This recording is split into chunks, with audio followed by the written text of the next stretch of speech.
इस 14.3 के क्वेश्चन 1 से 104 तक हम सॉल्व करेंगे। ये तमाम क्वेश्चन सॉल्व करने के बाद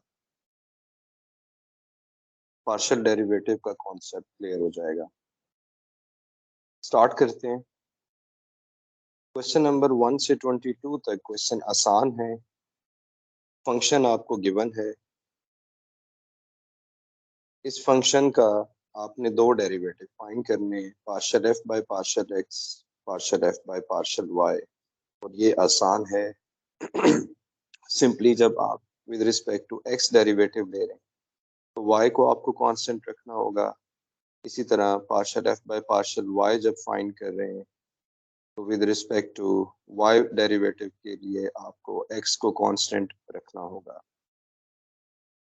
क्वेश्चन नंबर 10 में फंक्शन गिवन है।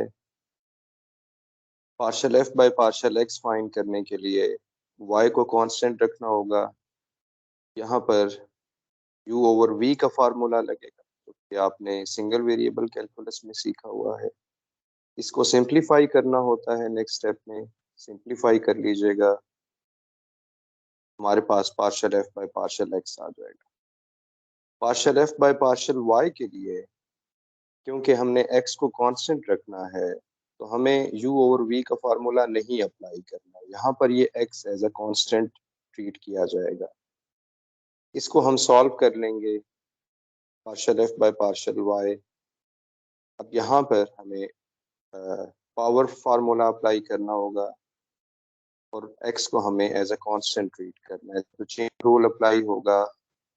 2y हमें मिल रहा है और इसको हम सिंप्लीफाई कर लेंगे और ये हमारे पास आंसर आ जाएगा। क्वेश्चन नंबर 18 भी इसी तरह का क्वेश्चन है। आप वीडियो पॉज करके इसका सलूशन देख लीजिए। Partial f by partial x ये आ जाएगा। रूल सेम ही है कि जब partial f by partial x है तो y को आपको एज अ कांस्टेंट ट्रीट करना है और partial f by partial y जब है तो आपने x को कांस्टेंट ट्रीट करना होगा।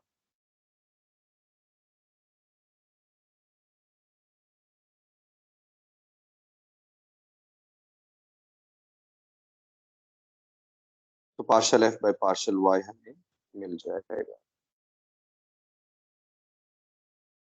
क्वेश्चन नंबर 22 थोड़ा सा मुख्तलिफ क्वेश्चन है। इसमें समेशन में क्वेश्चन दिया हुआ है आपको, और जब समेशन में क्वेश्चन दिया गया है तो इसको आप डेरिवेटिव, इसको एक्सपेंड अगर समेशन को करेंगे तो इसका डेरिवेटिव आप नहीं ले सकते क्योंकि ये इनफिनिट सीरीज है।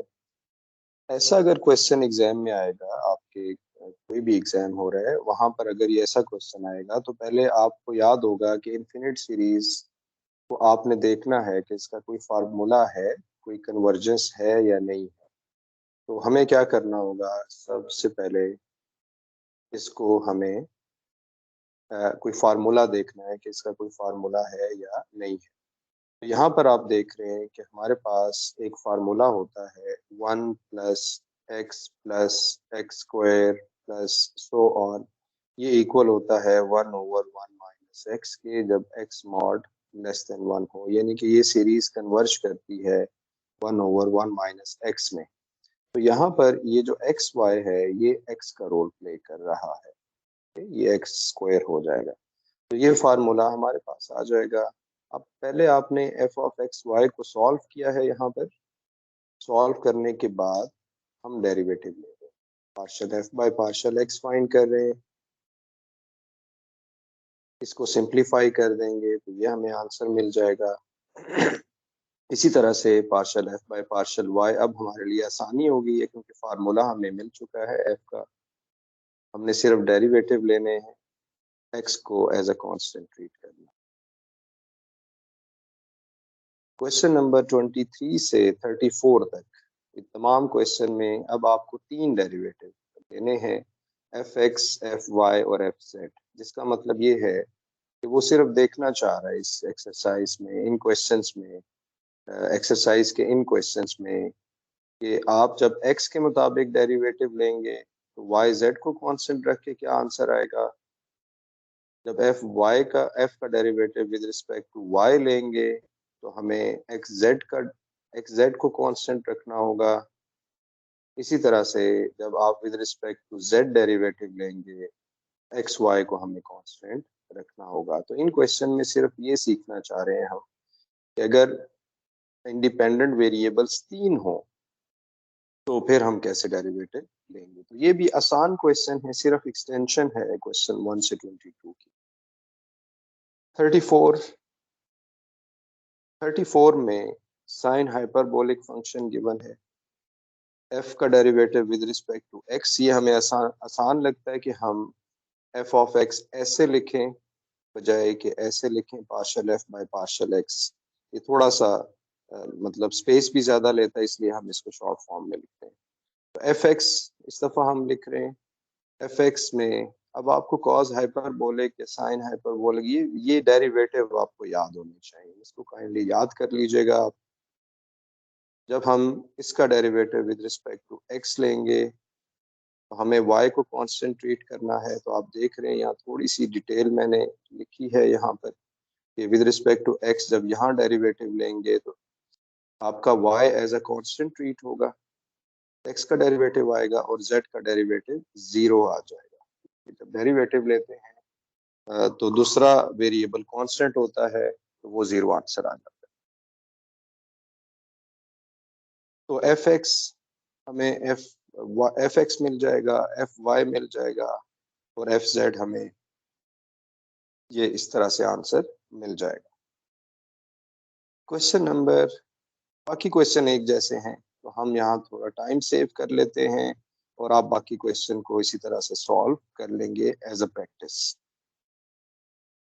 41 से 50 तक पूछा ये गया है कि जितने सेकेंड ऑर्डर पार्शियल डेरिवेटिव्स हैं फंक्शन के वो आप फाइंड कर लें। तो यहाँ पर हमें क्या फाइंड करना है, एफ एक्स फाइंड करना है। आपने सीखा है प्रीवियस क्वेश्चंस में एफ एक्स आप फाइंड कर लेंगे, एक्स का derivative with respect to y लिया जा सकता है वो आप फाइंड कर लेंगे। इसको हम फिर सिंप्लीफाई कर लेंगे, सिंप्लीफाई करने के बाद ये आंसर आ जाएगा। तो ये हमारा पहला सेकेंड डेरिवेटिव। अब इसी एक्स का एफ एक्स का आप एक और डेरिवेटिव ले लेंगे विद रिस्पेक्ट टू एक्स तो हमें ये आंसर मिल जाएगा। ये हमारा सेकेंड आंसर हो जाएगा, ये हमारा सेकेंड आंसर हो जाएगा। अब हमने क्या करना होगा, f का derivative with respect to y लेना होगा। हम y डेरिवेटिव लेते हैं, ये हमारा आंसर नहीं होगा क्योंकि उसने क्या पूछा हुआ है, सेकेंड ऑर्डर पार्शियल डेरिवेटिव्स का पूछा हुआ है। तो जब हम इसका डेरिवेटिव लेंगे सेकेंड डेरिवेटिव तो y का derivative with respect to y लिया जा सकता है, ये आंसर आ जाएगा। तो ये हमारा तीसरा आंसर हो जाएगा। अब y का derivative with respect to x भी लिया जा सकता है, तो हम इसका डेरिवेटिव विद रिस्पेक्ट टू जब x लेंगे तो ये हमारा आंसर आ जाएगा। इसको मजीद सिंप्लीफाई करने की जरूरत नहीं है, हो भी नहीं सकता है ये। तो ये हमारा आंसर, यानी कि 4 आंसर्स रिक्वायर्ड है। मिसाल के तौर पे अगर ये 8 नंबर का क्वेश्चन है तो आपके टीचर आपको ये 2-2 नंबर का एक क्वेश्चन दे सकते हैं। तो अगर आप एक पार्ट मिस कर जाएंगे तो आपको 6 नंबर मिलेंगे। तो आपको पता होना चाहिए कि आपको कितने डेरिवेटिव चाहिए। सेकंड, अगर एक्स वाई वेरिएबल है, एक्स वाई वेरिएबल है तो याद रखिए कि 4 सेकेंड ऑर्डर डेरिवेटिव एग्जिस्ट करते हैं, 4 सेकेंड ऑर्डर पार्शियल डेरिवेटिव आते हैं। इसको आप ज़हन में रखिए। अगर टीचर आपको कहें कि सिर्फ फर्स्ट ऑर्डर जितने डेरिवेटिव हैं वो फाइंड करें तो आपको एफ एक्स और एफ वाई फाइंड, जितने वेरिएबल होंगे। अगर एफ एक्स वाई जेड आ जाता है तो फिर एफ एक्स फाइंड करना है, एफ वाई फाइंड करना है, एफ जेड। ये डिपेंड करता है कि आपके इंडिपेंडेंट वेरिएबल कितने हैं। अगर सिर्फ एक्स वाई होंगे तो x f of x f y आएगा। अगर 3 इंडिपेंडेंट वेरिएबल है एक्स वाई जेड तो 3 आएंगे डेरिवेटिव। अकॉर्डिंगली अकॉर्डिंगली आपके सेकंड डेरिवेटिव भी आएंगे और थर्ड डेरिवेटिव भी इस केस में आएंगे जब इंडिपेंडेंट वेरिएबल 3 होंगे आपके पास। ओके, तो 42 का क्वेश्चन ये था अब हम चलते हैं, बाकी क्वेश्चन इसी तरह के हैं। आपको सेकेंड ऑर्डर पार्शियल डेरिवेटिव चाहिए। आई होप कि आप ये बाकी क्वेश्चन सॉल्व कर लेंगे, एक जैसे क्वेश्चन हैं। तो हम सेकेंड ऑर्डर पार्शियल डेरिवेटिव के बाकी जो क्वेश्चन है वो सॉल्व नहीं करते हैं 50 तक। Okay, question number 61। 61 में ये पूछा गया है कि which order of differentiation will calculate f of x y faster. Question में ये कहा गया है कि क्या f of x y calculate करना है तो x का डेरिवेटिव पहले लेना चाहिए या y का डेरिवेटिव पहले लेना चाहिए अगर f of x y calculate करना है। तो देखिए इसका मतलब क्या होगा, एग्जाम्पल से हम सीखते हैं, यानी इस क्वेश्चन से सीखते हैं हम। आप partial f bye partial x लीजिए, इस फंक्शन का हमें क्या मिलेगा, सिंपली साइन y मिलेगा, क्योंकि आपने y को एज अ कांस्टेंट ट्रीट किया हुआ है। तो डेरिवेटिव किसका आएगा, डेरिवेटिव आपके पास इस x का आएगा, ये हमारे पास बच जाएगा, जो कि यहाँ इसका डेरिवेटिव हमारे पास 0 आ जाएगा। तो partial f bye partial x आ गया। अब इसका डेरिवेटिव विद रिस्पेक्ट टू जब हम y लेंगे उस y मिल जाएगा। अब हम ऐसा करते हैं, हम ट्राई करते हैं कि पार्शियल f हम f y x फाइंड करते हैं। क्वेश्चन में ये पूछा गया है, आई होप कि आपको क्वेश्चन समझ आ गया है कि क्या एफ एक्स वाई लें तो जल्दी आंसर आएगा या एफ वाई एक्स लें जल्दी आंसर आएगा। 61 में ये याद रखिए, आल्दो कि वो बता रहा है कि एफ एक्स वाई चाहिए आपको, लेकिन आपको एफ वाई एक्स भी चाहिए। अगर आप एफ का derivative with respect to y लेते हैं तो आप देख रहे हैं कि यहाँ एफ वाई का डेरिवेटिव आपको ज्यादा कैलकुलेशन करनी पड़ रही है, क्योंकि पहले आपको विद रिस्पेक्ट टू y जब डेरिवेटिव लिया है, x को कॉन्सेंट्रेट किया है, साइन y का डेरिवेटिव cos y लिया है, cos y लिया है, और फिर आपने ई वाई का डेरिवेटिव लिया है, फिर आप एफ वाई का डेरिवेटिव विद रिस्पेक्ट टू जब x ले रहे हैं तो हमें ये cos y मिल रहा है। जिसका मतलब ये है कि जब आपने f का derivative with respect to x लिया था तो हमें सिंपली साइन y जल्दी मिल रहा था, क्योंकि ये 0 हो रहा था। और यहाँ पर क्या हो रहा है, यहाँ पर आपको ये तमाम कैलकुलेट करना, फिर आपको डेरिवेटिव ये मिल रहा है।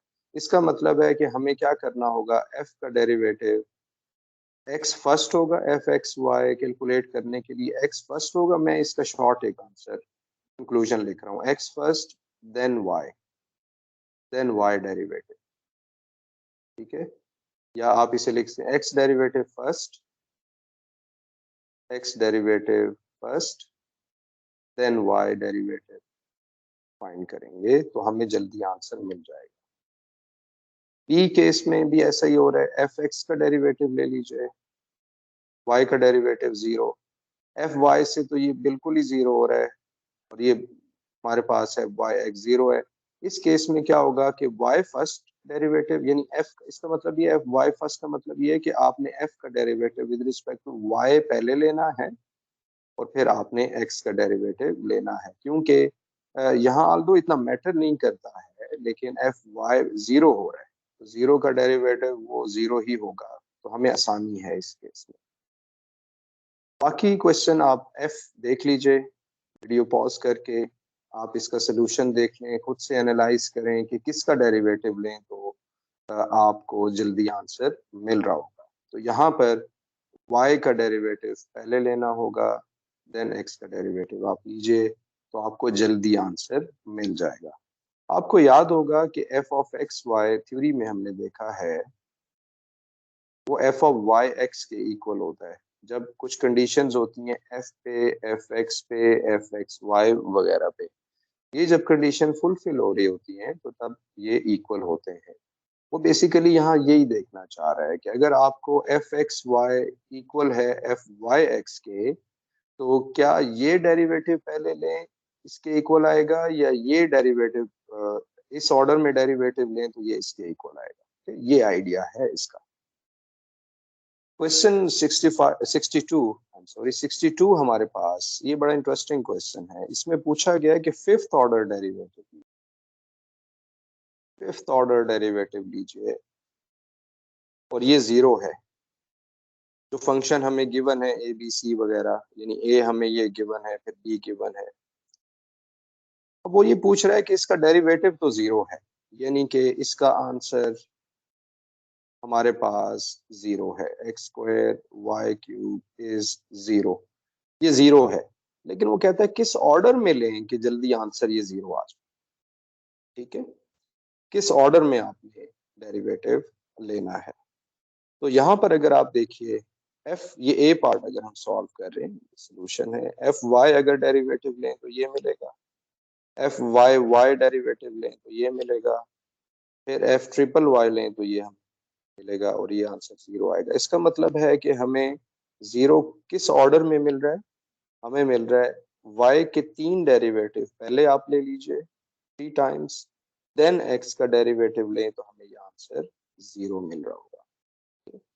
आपको याद है कि थ्योरी में हमने सीखा था कि जब ये ऐसे लिखा जाता है तो इसका मतलब होता है कि f y y y x x is equal to zero.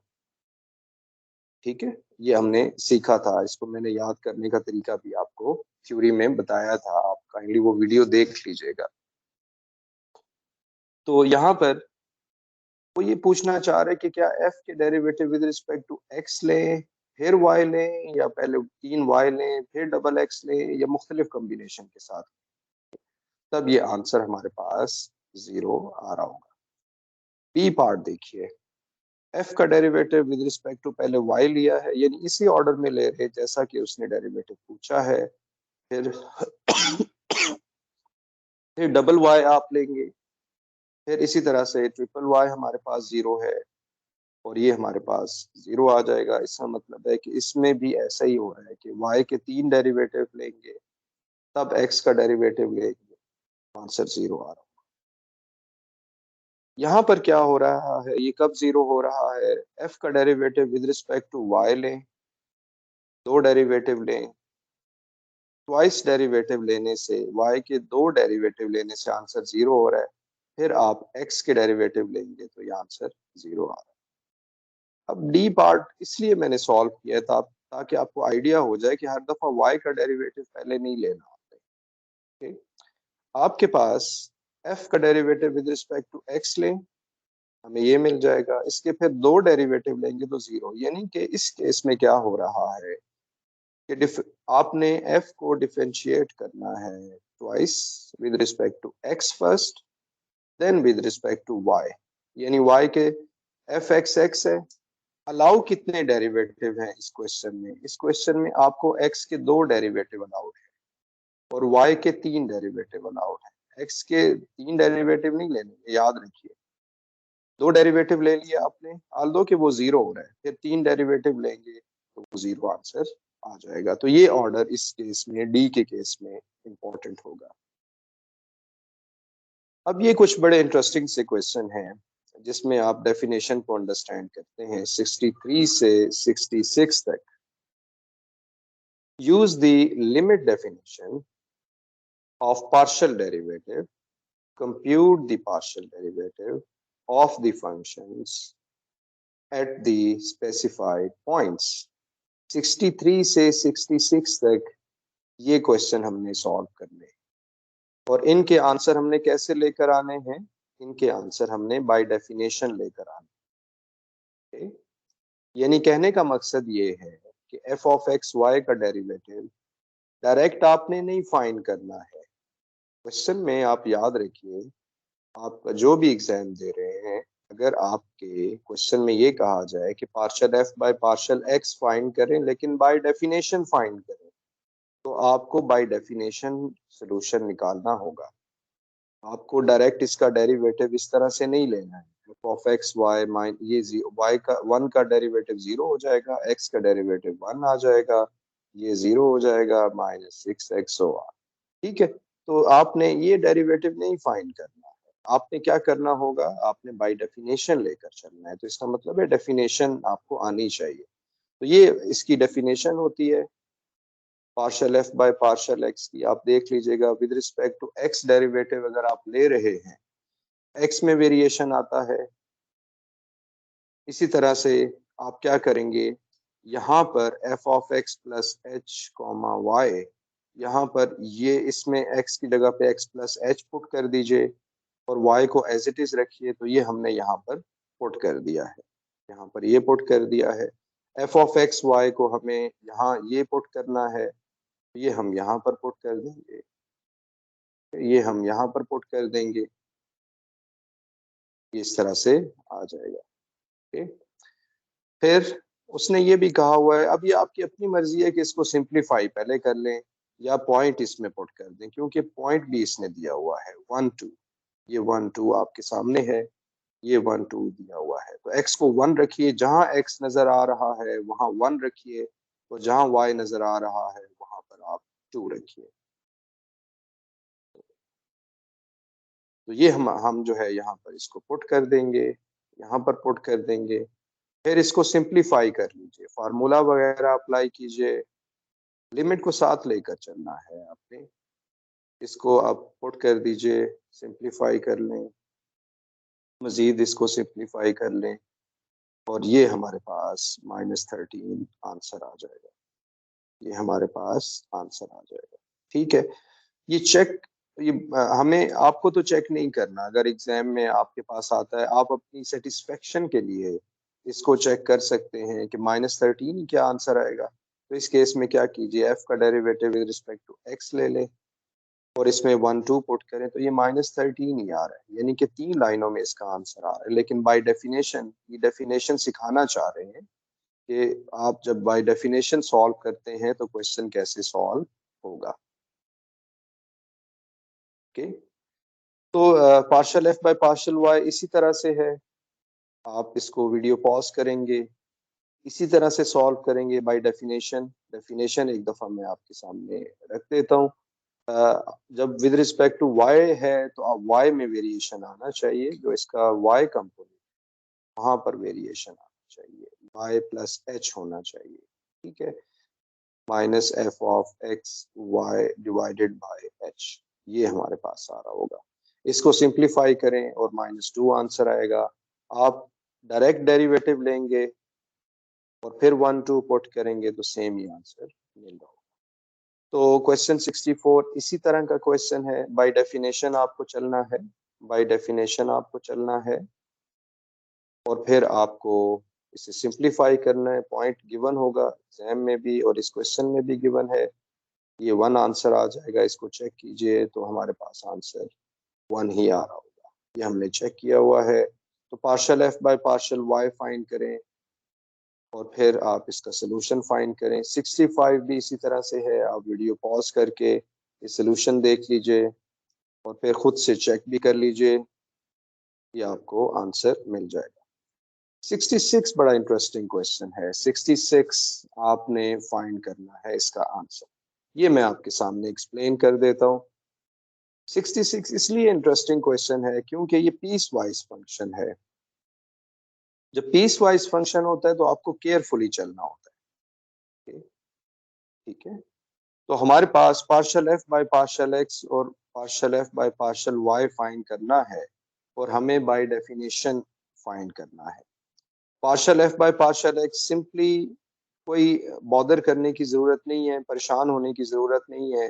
Partial f by partial x की डेफिनेशन लिख लीजिए, ब्लाइंडली डेफिनेशन लिख लीजिए। अब आपका पॉइंट क्या है, आपका पॉइंट इस केस में है 0 0, आपका पॉइंट है। इसका मतलब है कि x को आपको 0 रखना है और y को आपको 0 रखना है। तो partial f by partial x, पहले हमने क्या किया था कि हमने फंक्शन पुट कर दिया था फिर वैल्यू पुट की थी ना, लेकिन यहाँ पर आपने फंक्शन डिसाइड करना है कि क्या ये वाला फंक्शन लिया जाए या ये वाला फंक्शन लिया जाए। तो इसलिए पॉइंट आपने पहले पुट कर दिया है, यहाँ x को 0 रख दें और y को 0 रख दें और f ऑफ 0 0 आपको मिल जाएगा। अब यहाँ आके बड़ी इंटरेस्टिंग सूरत हाल बन गई है, आपने इसको सिंप्लीफाई किया है और फिर यहाँ पर आके आप कह रहे हैं कि limit h approaches to 0, f of h 0 minus f of 0 0 divided by h। यहाँ पर ये जो फंक्शन है ये 0 0 पे डिफाइन है, इसका मतलब है कि ये वाला पॉइंट हम ले रहे होंगे, तो इस केस में तो ये जीरो आंसर आ जाता है, जो कि हमें समझ आ रही है। यहाँ पर हमने जीरो रख दिया। ये वाला जो फंक्शन है, ये यहाँ पर ये जो h वैल्यू ले रहा है, ये जीरो का नेबर ले रहा है। h अप्रोचेस टू जीरो का मतलब होता है कि आप जीरो के लेफ्ट साइड से अप्रोच कर रहे हैं या राइट साइड से अप्रोच कर रहे हैं। ठीक है, तो इसका मतलब है आप जीरो पे हैं नहीं। इस केस में जो फंक्शन आपके पास आ रहा होगा, वो फंक्शन वो आना चाहिए जो कि जीरो के नेबर पे हो। तो हमारे पास ये वाला वो फंक्शन होगा जो कि जीरो के नेबर में है। ये जीरो पे डिफाइन नहीं है, इसलिए हमने क्या किया है कि एच जीरो को, एक्स को एच रखना होगा और वाई को जीरो रखना होगा। तो ये हमें आंसर यहाँ पर पुट करना है। ये सिर्फ ट्रिकी चीज है जो कि आपने यहाँ पर देखी है। ठीक, मैं फिर एक दफा समझा देता हूँ कि जीरो जीरो पे आपके पास एग्जैक्टली ये वाला फंक्शन है, तो आपने ये पुट कर देना, क्योंकि ये जीरो जीरो पे एग्जैक्टली डिफाइन। लेकिन जो दूसरा फंक्शन ये वाला है, ये जीरो पे डिफाइन नहीं है। वाई जीरो है, लेकिन एच क्या है, एच जीरो का नेबर है। जीरो के लेफ्ट साइड पे आप जीरो पे नहीं होते, आप जीरो के नेबर पे होते हैं। जीरो के नेबर के लिए कौन सा आपके पास फंक्शन है, वो ये वाला फंक्शन है। इस फंक्शन में आप x को h रख दें, y को जीरो रख दें, सिंप्लीफाई कर दें। और ये आपने सीखा है सिंगल वेरिएबल कैलकुलस में कि ये हमारे पास इसका आंसर बना रहा है। Partial f by partial y को भी इसी तरह से ट्रीट कीजिए। ओके, यहाँ आएंगे तो जीरो टू एच है। यहाँ पर ये दोबारा से मैं बता देता हूँ कि h जब यहाँ पुट करेंगे तो आप h जो जीरो है उसके लेफ्ट साइड पे है या राइट साइड पे है। यहाँ पर तो आपने जीरो पुट करना है, क्योंकि ये फंक्शन एग्जैक्टली जीरो जीरो पे आपने वैल्यू चाहिए आपको यहाँ पर। तो यहाँ पर आप x को जीरो, y को h और वगैरह रख दें, और फिर इसको सिंप्लीफाई करें तो आंसर जीरो आ रहा होगा। क्वेश्चन नंबर 67 में क्या कहा गया है? क्वेश्चन नंबर 67 में पूछा गया है कि एक फंक्शन है, इसकी स्लोप फाइंड करें। Find the slope of the line tangent to this surface. इस एफ ऑफ एक्स वाई से सरफेस बन रहा होगा, वहां पर आप स्लोप फाइंड करें टेंजेंट लाइन की at point two minus one, and line in the a, इस प्लेन में होगा, और plane y is equal to minus one है। जब x हमारे पास टू है तो फंक्शन पहले डिफाइन कर लीजिए, फिर आप इसका डेरिवेटिव, क्योंकि आप सिर्फ y रह गए, x तो कांस्टेंट हो गया, तो इसका डेरिवेटिव ले लीजिए विद रिस्पेक्ट टू y, तो ये थ्री आ जाएगा। और at two is equal to minus one, इसमें जब वैल्यू पुट करेंगे, क्योंकि ये ऑलरेडी कांस्टेंट है, तो ये थ्री रहेगा, तो इसका स्लोप क्या हो जाएगा, थ्री हो जाएगा। तो हमने क्या किया है, आपको एक फंक्शन गिवन था, इस फंक्शन में अगर x गिवन है तो x की वैल्यू जब थ्री रखते हैं या टू रखते हैं, x की वैल्यू टू रखते हैं, तो ये फंक्शन ऑफ सिर्फ y रह जाता है। और ये आपका सिंगल वेरिएबल कैलकुलस का क्वेश्चन बन जाता है, 3y। ठीक है, तो अब आपने जब इसमें टेंजेंट लाइन वगैरह या स्लोप फाइंड करनी है, तो f का derivative with respect to y ये स्लोप ही होता है, तो ये थ्री आपके पास आ जाएगा। बेसिकली यहाँ पर df बाई dy आएगा, क्योंकि ये सिंगल वेरिएबल का फंक्शन बन चुका है। तो ये हमारे पास स्लोप कहलाएगी। ये भी इंटरेस्टिंग क्वेश्चन है। तो बी पार्ट में पूछा है कि y को माइनस वन रखिए। उसने कहा है कि y को माइनस वन रखिए, हमने इस फंक्शन में y को माइनस वन रख दिया। फिर इसका डेरिवेटिव आप किसके मुताबिक लेंगे, विद रिस्पेक्ट टू x लेंगे। और with respect to x derivative का मतलब होता है स्लोप। मैंने आपको थ्योरी में भी समझाया था कि partial f by partial x का मतलब होता है slope, slope of tangent line in x direction, in x direction. इसी तरह partial f by partial y भी आप लिख सकते हैं। तो जब इसको टू माइनस वन पे देखेंगे तो स्लोप इसकी आ जाएगी टू। 68 क्वेश्चन इसी तरह का क्वेश्चन है, आप ये खुद से सॉल्व करेंगे। यहाँ पर भी आपको स्लोप ही चाहिए होगी, slope of the tangent line चाहिए। ये आप वीडियो पॉज करके ये सोल्यूशन देख सकते हैं। 69 में इस क्वेश्चन में कहा गया है कि आप partial f by partial Z find करें। इस दफा क्या हो रहा है, partial f by partial Z है, यानी वो ये देखना चाह रहा है कि अगर आपके पास तीन इंडिपेंडेंट वेरिएबल्स हों, एक्स, वाई और जेड, तो इस केस में आप इसका पार्शियल डेरिवेटिव जब फाइंड करेंगे तो वो कैसे फाइंड करेंगे, बाय डेफिनेशन। अगर स्ट्रेट डेरिवेटिव फाइंड करें, जैसे कि ये है ना f of x y z x square y z square, यानी कि ये वाला आपका क्वेश्चन है, इसका डेरिवेटिव आपने फाइंड करना है विद रिस्पेक्ट टू जेड। तो आपने बाय डेफिनेशन फाइंड करना है। डायरेक्ट फार्मूला से अगर आप देखेंगे तो ये आएगा 2x स्क्वायर वाई जेड आएगा आंसर, वन लाइनर आंसर ये होगा, लेकिन वो बाय डेफिनेशन चाह रहा है आंसर। इस केस में आप क्या करेंगे, तो ये इंटरेस्टिंग है कि आप देखें अब किस में वेरिएशन आएगी, जेड में वेरिएशन आएगी। यहाँ पर ये याद रखिए एक्स नॉट वाई नॉट लिखिए या एक्स वाई जेड लिखिए और बाद में x not y not z not put करें, एक ही बात है, उसमें कोई परेशानी नहीं होनी चाहिए, कोई याद करने वाली चीज नहीं है। ठीक है, ये पॉइंट आपको समझ आया, यानी कि partial f by partial x अगर आप लिखते हैं limit h approaches to zero f of x plus h y minus f of x y divided by h, यहाँ पर अगर आप x नॉट y नॉट पे इसको लिखते हैं तो आप सिंपली यहाँ x नॉट लिख सकते हैं, y नॉट लिख सकते हैं, बाद में भी लिख सकते हैं, पहले भी लिख सकते हैं, कोई उसमें मसला नहीं है। तो ये हमारे पास इसकी डेफिनेशन बनेगी। इस दफा डेफिनेशन आप देख रहे हैं चेंज हो रही है, z में वेरिएशन है तो z में आप ऐसे लिख रहे होंगे और इसको सिंप्लीफाई करें तो ये आंसर हमें मिल जाएगा। इसके बाद क्वेश्चन 70 में भी आपको partial f by partial y find करना है।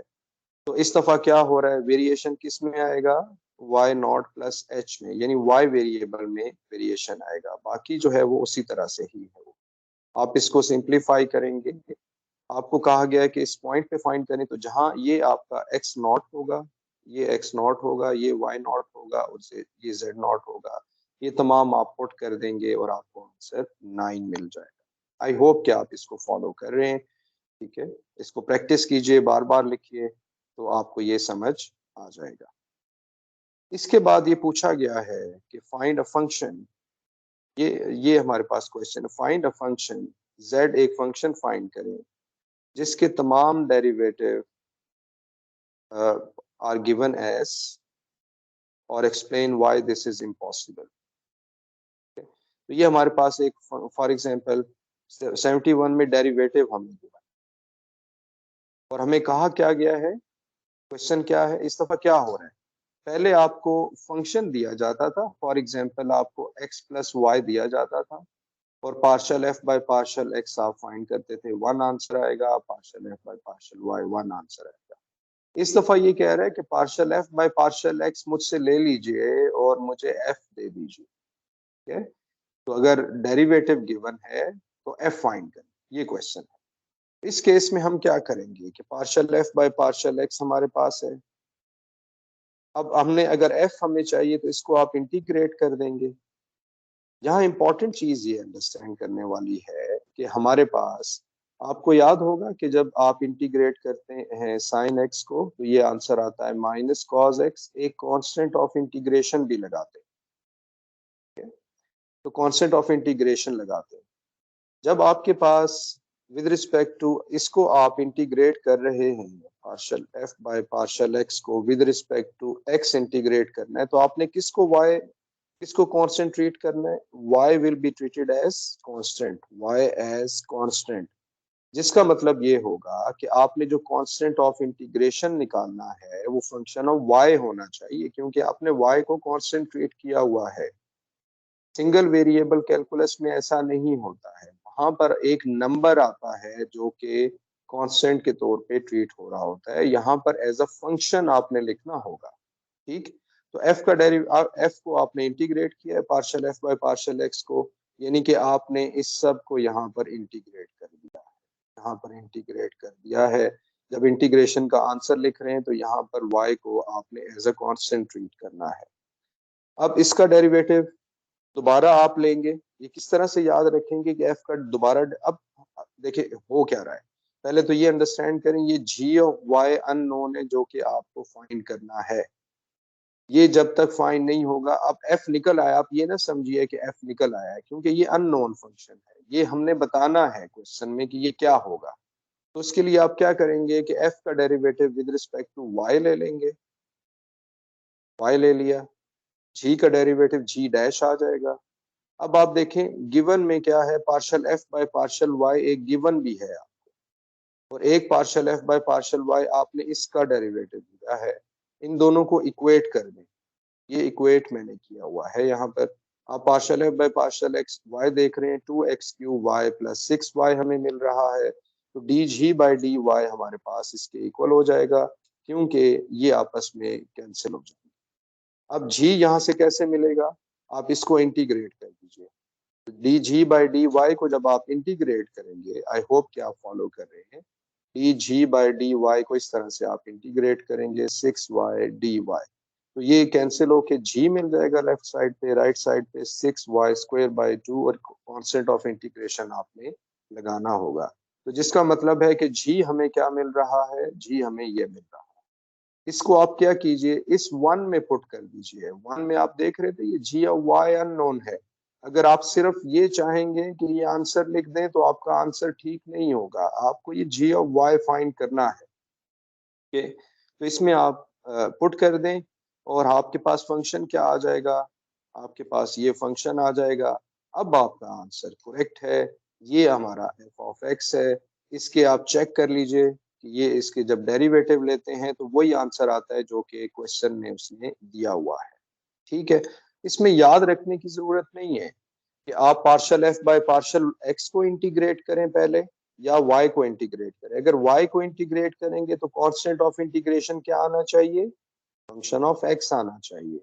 फिर आपको इसका डेरिवेटिव बाद में जो डेरिवेटिव है विद रिस्पेक्ट टू एक्स लेना होगा और फिर आप उसको इक्वेट करके सॉल्व कर सकते हैं।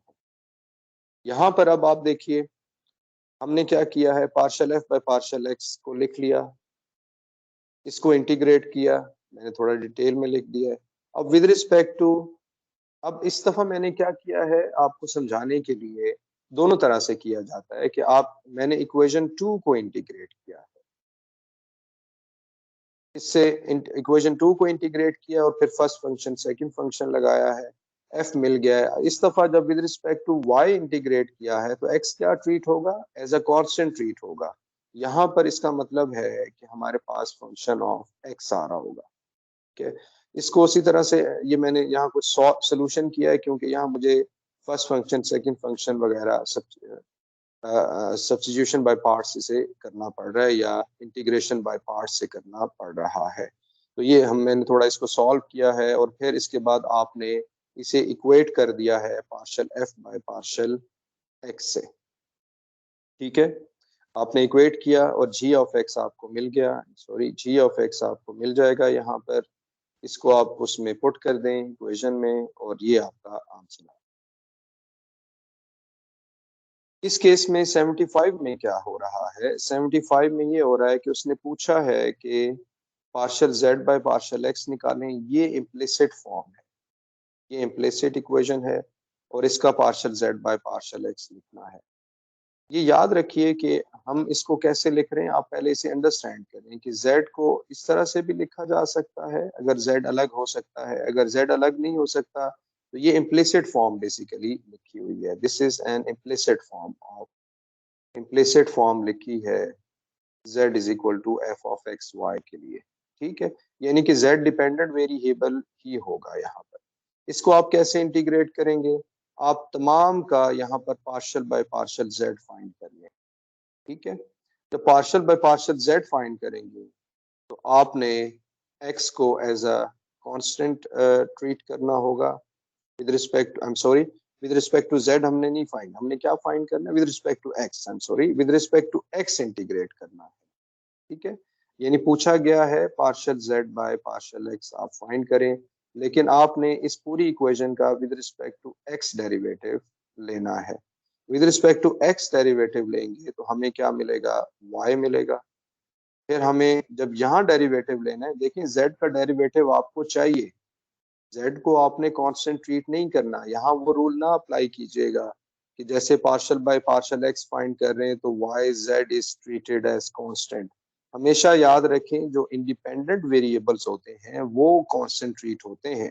तो यहाँ पर ये x और y ये कांस्टेंट ट्रीट होंगे, z आपका डिपेंडेंट वेरिएबल है क्योंकि ये इम्प्लिसिट फॉर्म में लिखा हुआ है, इम्प्लिसिट फॉर्म में लिखा हुआ है। तो यहाँ से आप partial z by partial x निकाल लीजिएगा। आई होप कि ये आप समझ रहे हैं इस चीज को। ओके, और यहाँ से partial z by partial x आ जाएगा। आप कॉमन ले लेंगे और कॉमन लेने के बाद वैल्यू पुट करेंगे तो ये आंसर मिल जाएगा।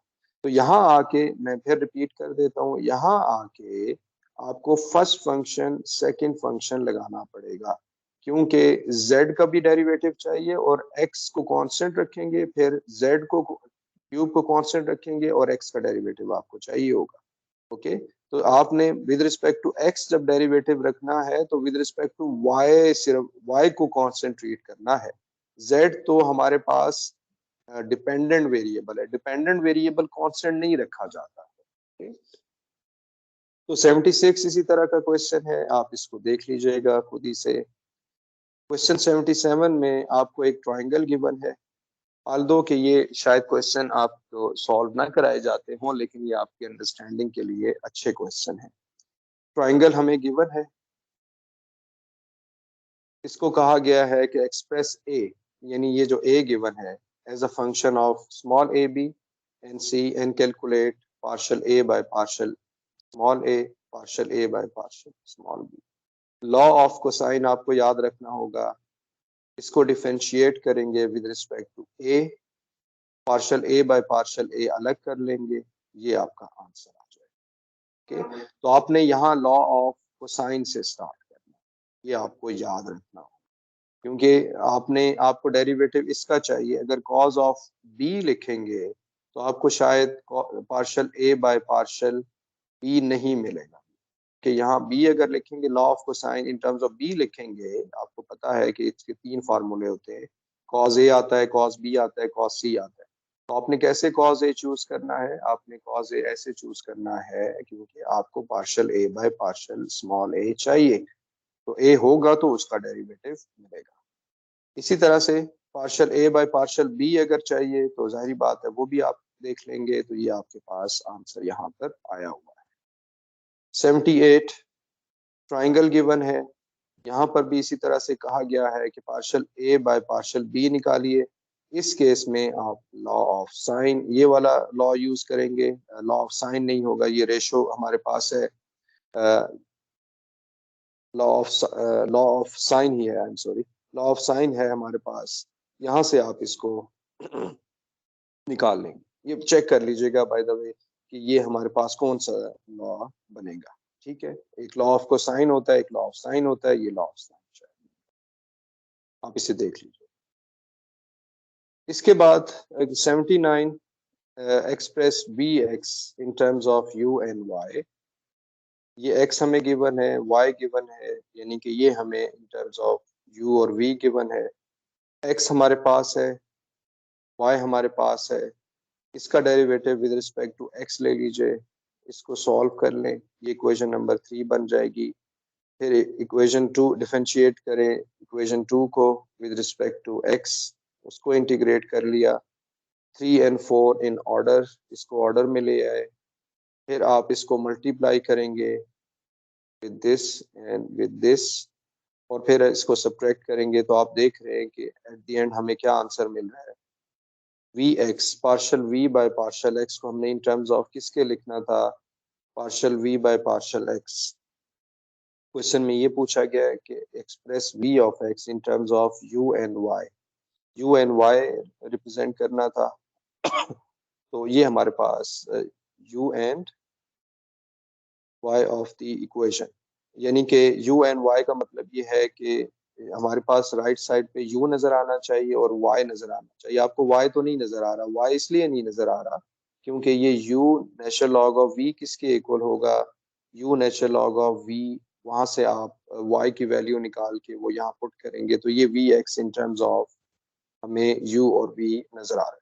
ठीक है, यहाँ पर हमारे पास y जो है वो ऑलरेडी v के इक्वल, हमारे पास u और v है यहाँ पर ना। आई होप कि आप फॉलो कर रहे हैं, u और v हमारे पास है, तो आपको जरूरी नहीं है कि वो वहाँ y नजर आए, वहां पर हमारे पास ये भी नजर आ सकता है। आप u को मल्टीप्लाई डिवाइड वगैरह भी करके निकाल सकते हैं, तो ये हमारे पास आंसर इसका आ जाएगा।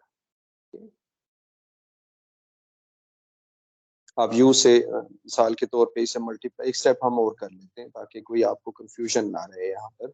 u से मल्टीप्लाई डिवाइड कर दें, u natural log of u natural log of v minus, यहाँ पर u आ जाएगा। u natural log of v किसके इक्वल होगा, u natural log of v y के इक्वल होगा, और ये y natural log of u बन जाएगा माइनस u, तो आपके सामने है। ठीक है, जो मैंने यहाँ एक्सप्लेन किया। 81 में आप चले जाइए। अब इस 81 के लिए ये भी इंटरेस्टिंग क्वेश्चन है कि y लेस देन 0 है, y ग्रेटर देन 0 है। क्वेश्चन में कहा गया है कि f(x) फाइंड करें, fy फाइंड करें, fxy फाइंड करें, fyx फाइंड करें। तो fx हमें f ऑफ xy गिवन है, fx आप ले लीजिए।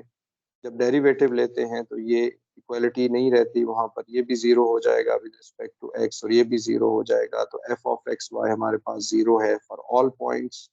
इसी तरह से fy का जब डेरिवेटिव लेंगे तो इसका डेरिवेटिव आपको चाहिए होगा, और आपको सेकंड का डेरिवेटिव चाहिए होगा। तो हमारे पास ये 3y² और -2y आ जाएगा। इसी तरह से जब y 0 होगा तो partial f by partial y find करेंगे, तो इसके लिए लिमिट अप्लाई कर दीजिए। लिमिट जब अप्लाई करेंगे तो h को 0 पॉजिटिव रखना है ताकि आप इस फंक्शन की वैल्यू यहाँ पर लिख सकें।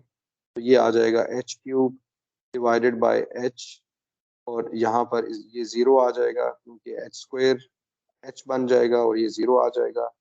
इसी तरह से जब partial f by partial y x0, ये हमें मिल जाएगा 0 नेगेटिव के लिए, तो ये हमारे पास -h² आ जाएगा, तो ये भी 0 ही बन रहा होगा। ये वैल्यू आपने सारी यहाँ से लेनी है।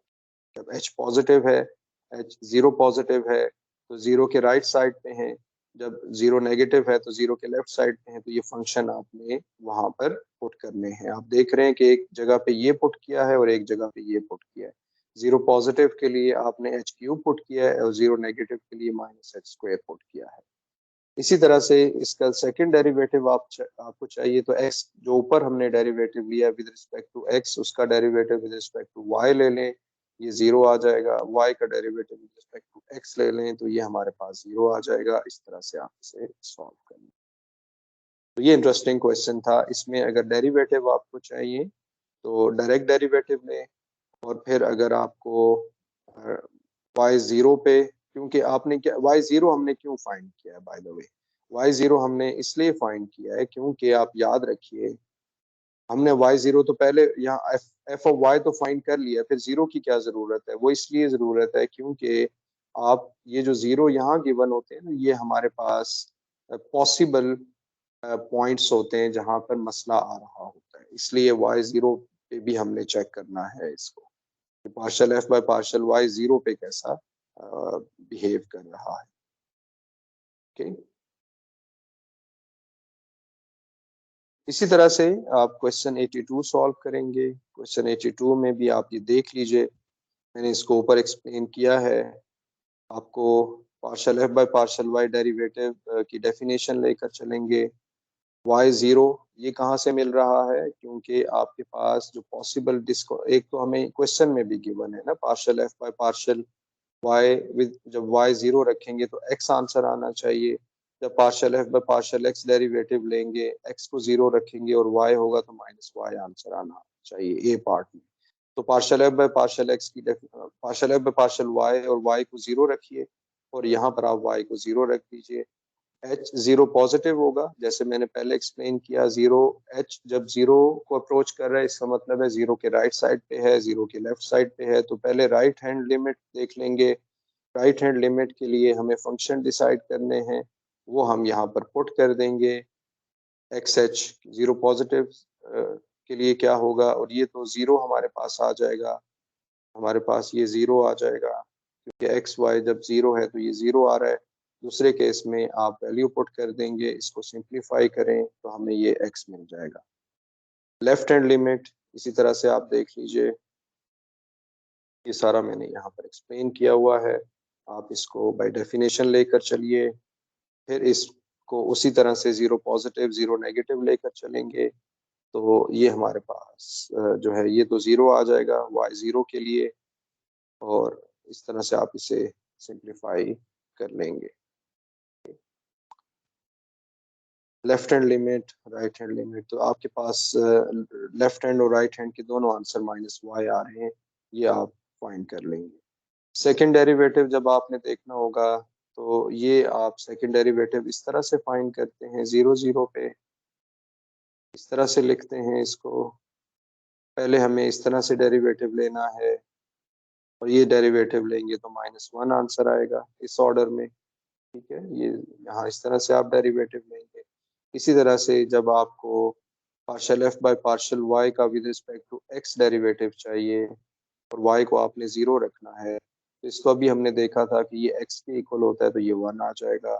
इसी तरह 0 0 में ये 1 आएगा, 1 आया है सेकंड डेरिवेटिव, यानी कि second derivative partial x partial y जब 0 0 है, ये नहीं है equal partial square f by partial y partial x 0 0 पे, क्योंकि हमारे पास एक का आंसर -1 है और एक का आंसर 1 है, तो ये आपस में इक्वल नहीं है।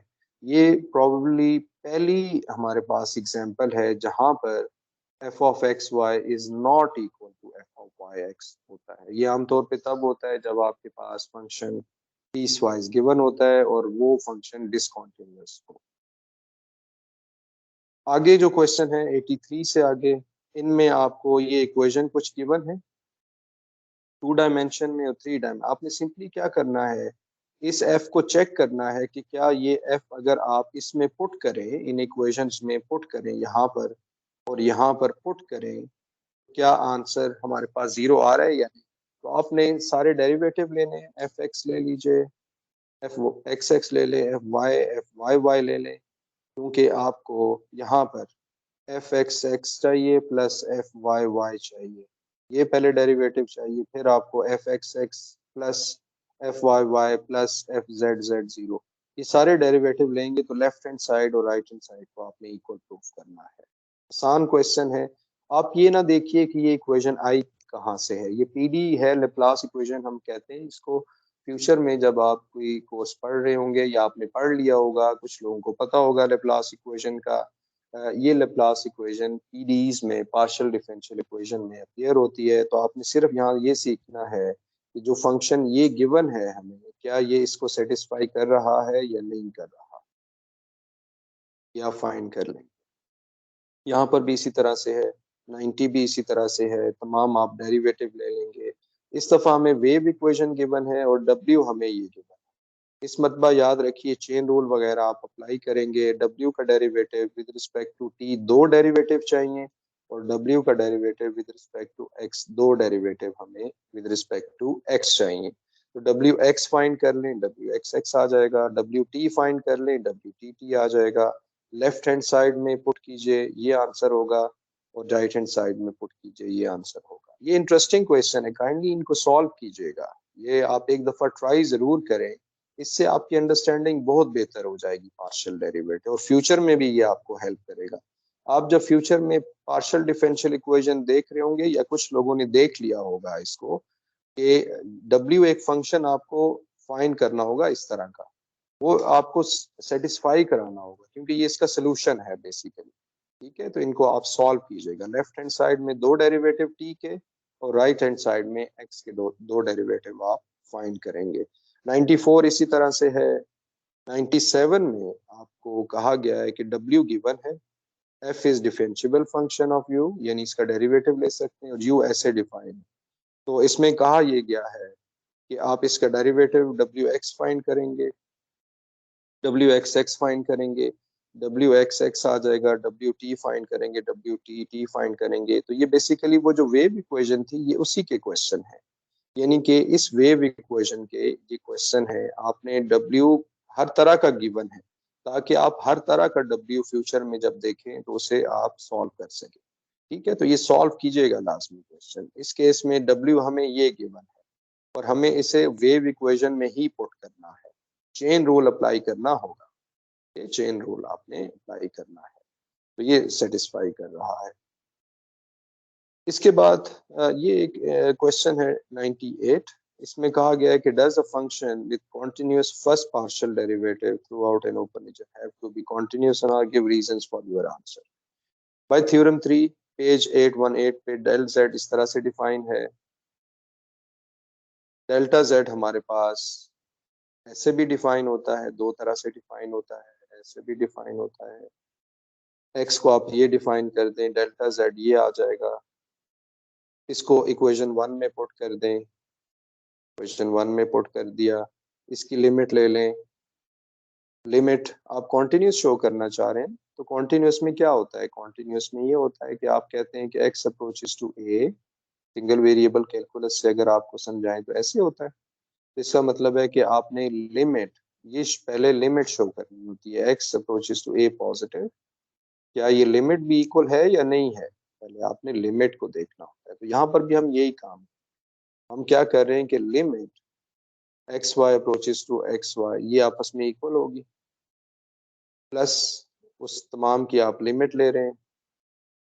एप्सिलॉन 1 जो है आपके पास, उसकी लिमिट ले रहे हैं।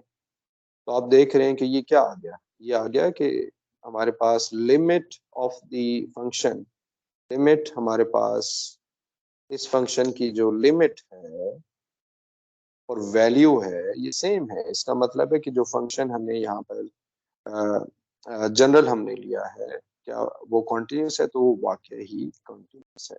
Does the function with continuous first partial derivative throughout an open region R have to be continuous? तो ये हमने यहाँ पर शो किया है कि जिसके फर्स्ट पार्शियल डेरिवेटिव कॉन्टिन्यूस हो ओपन रीजन में, तो वो कॉन्टिन्यूस ही होता है। तो thus f is continuous। Okay, तो आपने इस डेफिनेशन को ज़हन में रखना है, जब भी कॉन्टिन्यूटी का कहा जाए तो वो डेफिनेशन ज़हन में। इसी तरह से सेकेंड ऑर्डर पार्शियल डेरिवेटिव के लिए कहा गया है, आप इसी तरह सेम प्रॉब्लम सॉल्व करेंगे, apply the same reason on question 98, और फिर आप शो कर दें कि limit of the function, value of the function, first partial derivative. ये बड़ा इंटरेस्टिंग चीज है।